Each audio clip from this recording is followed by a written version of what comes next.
খারাপ কাজ করা খুব সহজ বাংলাদেশে। আপনি একটা দেশে বাস করছেন, সেখানে খারাপ কাজ করা খুব কঠিন। বাংলাদেশে খারাপ কাজ করা খুব সহজ, এবং খারাপ কাজে আপনার সঙ্গী সাথী খুব দ্রুত পাবেন। ভালো কাজ এখানে খুব কঠিন। ভালো কাজকে যারা করে তাদেরকে কর্নার করা হয়।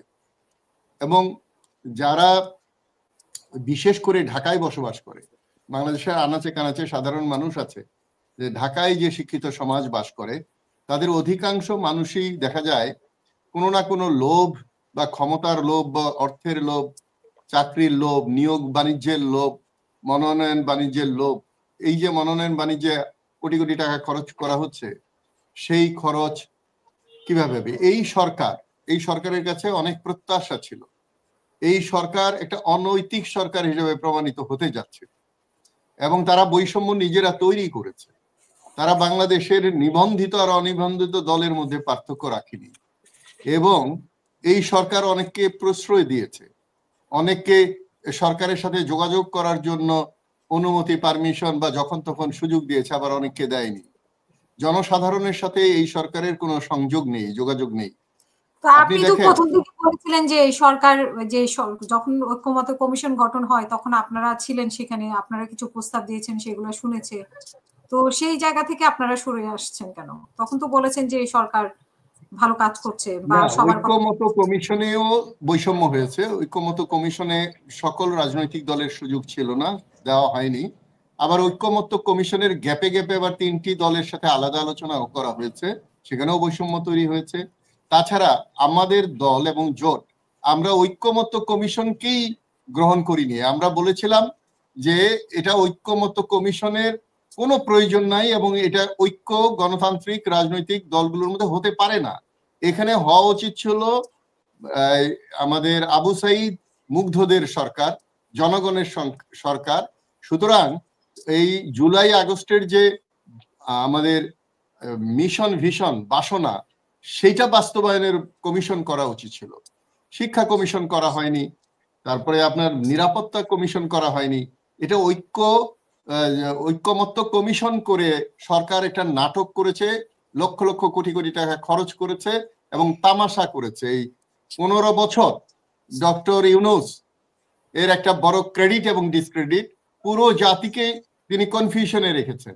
কি হয় দেখি, 26 তারিখে উনি কি বলেন, লন্ডন থেকে এসে কি বলেন, জাপান থেকে এসে কি বলেন।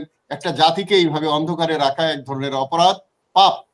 এবং প্রশাসনে কোনো রকম সংস্কার হয়নি, এবং পুলিশে এই কিছুদিন আগে দেখলাম এই পোশাক পরিবর্তন ছাড়া তাদের চারিত্রিক আচরণ, দায়িত্ব, এইগুলো, আর স্বরাষ্ট্রমন্ত্রী তো পেট মোটা হলো কিনা, ওয়াইফের কাছে টাকা পাঠায় কিনা, এইগুলো খবর নিয়ে উনি সময় কাটিয়েছেন। পুলিশকেও সঠিকভাবে, পুলিশের মধ্যে আমরা তো দেখলাম অনেক বদল করেছেন, কিন্তু এই বদল করে আসলে রদ বদল করে কি অর্জন করেছেন? শুনেন, 15 মাস, 1.25 বছর, এই বছরে পুরো পুলিশকে নতুন করে করা সম্ভব। এমনকি অ্যাডহক বেসিসে, শোনেন, দেশ যখন স্বাধীন হয়েছিল তখন সেনাবাহিনীতে মেজরের উপরে একজন কর্নেল ছিলেন, আর বাকি সব মেজর ছিলেন। তারপরেও সেনাবাহিনী তৈরি হয়েছে। সেনাবাহিনীতে এখনো যদি এই যে 14 জন বন্দী আছে, কয়েকজন পলাতক আছে, এখন সেনাবাহিনীর থেকে যদি উপরের থেকে ডজনকে ডজন অফিসার বাদ দিয়ে দেওয়া হয়, তারপরেও এই প্রশাসন চালানোর মতো দক্ষতা, ক্ষমতা এই মিড লেভেলের অফিসারদেরও আছে। সুতরাং পুলিশদের যে এবং সেক্রেটারিয়েটে যে সংস্কারটা হলো না, সেটা আমাদের নির্বাচনে এফেক্ট করবে। এবং নির্বাচন নিয়েও অনেক কথা, একদিনে 2টি নির্বাচন, তারপরে নির্বাচনের প্রস্তুতি, তারপরে 4টি প্রশ্নের একটি উত্তর, এগুলো তো একটা টকশোতে বলে শেষ করা যাবে না। তো আজকের আলোচনায় হলো যে এই যে তত্ত্বাবধায়ক অন্তর্বর্তীকালীন সরকারের যে উপদেষ্টারা যে নির্বাচনে যেতে চাচ্ছে, আমি মনে করি এটা যদি উন্নত দেশ হতো, এটা যদি মানবিক দেশ হতো, তাহলে একজন উপদেষ্টা নির্বাচনে আসা উচিত ছিল না। আর যদি নির্বাচনে আসার বাসনাই থাকে তাদের, তাহলে তাদের উপদেষ্টা হওয়া উচিত ছিল না। আপনার মনে আছে কিনা জানি 2018 সালের নির্বাচনে ইলিয়াস আলীর স্ত্রী চাকরি ছেড়ে নির্বাচনে গিয়েছিলেন, কয়েকদিন তার বাকি ছিল 3 বছর হতে, ওখানে উনি নির্বাচন করতে পারেননি। পরে ওখানে পাশ করেছিলেন মোকাব্বির খান গণফোরাম থেকে। তো সুতরাং একটা সরকারি সুবিধাভোগকারী সরকারি সম্পদ অনৈতিকভাবে ভোগ করার পরে যেই উপদেষ্টারা বলে 20 কোটি টাকা লাগে এই নির্বাচন করতে, তারা এখন এই কয়েক মাসে 20 কোটি টাকা অ্যারেঞ্জ করে ফেললেন এবং ধানমন্ডির মতো জায়গায় বা বিশিষ্ট জায়গায় এগুলো তারা ইলেকশন করবেন। আজকে দেখলাম সাংবাদিক প্রশ্ন করছে কোন দল থেকে করবেন, ইলেকশনের 3 মাস আগে দল সিলেক্ট করতে পারেননি, তারা এমপি হবেন এবং বাংলাদেশের জন্য কাজ করবেন না ওনারা ওনাদের পিএ পরিবার এবং পরিবারের সদস্য আত্মীয় স্বজনদের জন্য কাজ করবেন, সেইটা মানুষকে বুঝতে হবে। তবে আমি আশাবাদী বাংলাদেশে যদি সংস্কার হয়ে থাকে, রাজনৈতিক দলে হয়নি, প্রশাসনে হয়নি, আইন শৃঙ্খলা বাহিনীতে হয়নি, আইন শৃঙ্খলা বাহিনী এবং সাংবাদিকদের সংস্কারের কথা আমি 2007-এ বলেছিলাম। তো এখন শুধু সংস্কার আমরা যতটুকু দেখতে পাই সেটা জনগণের মধ্যে, ভোটারদের মধ্যে একটা সংস্কার হয়েছে। তারা দালাল চায় না, তারা চাঁদাবাদ চায় না, তারা খারাপ লোক চায় না, তারা বিদেশি কারো আধিপত্য চায় না এবং এটা মুক্ত স্বাধীন জীবনযাপন নতুন বাংলাদেশ তৈরি করার জন্য আমাদের একমাত্র উপায় হলো ভোটার বা জনগণ। এরাই পারে এই সকল কর্মকে দাঁত ভাঙা জবাব দিতে।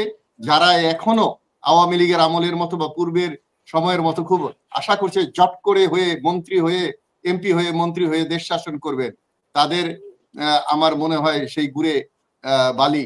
এবং আমার মনে হয় না, আমি বিশ্বাস করি যে এইবার জনগণ মানুষের চরিত্র দেখে, দলের ভূমিকা দেখে এবং দলের বক্তব্য শুনে এবং অতীতে যারা যা কাজ করেছে সেগুলো বিচার বিশ্লেষণ করে নির্বাচনে অংশ নেবে, যদি সঠিক নির্বাচন হয়। আমি গতকালকেও একটা মেইন স্ট্রিম টিভিতে টক শো করছিলাম, সেখানেও বলতে হয়েছে আমাকে, ওটা আলোচনাই হয়েছিল যে নির্বাচন নিয়ে শঙ্কা, হবে কি হবে না, নির্বাচন হবে কি হবে না। আমি বললাম যে নির্বাচনের রাতেও মানুষ হয়তো ভাববে আগামীকাল সকালে কি নির্বাচন হবে, যাব।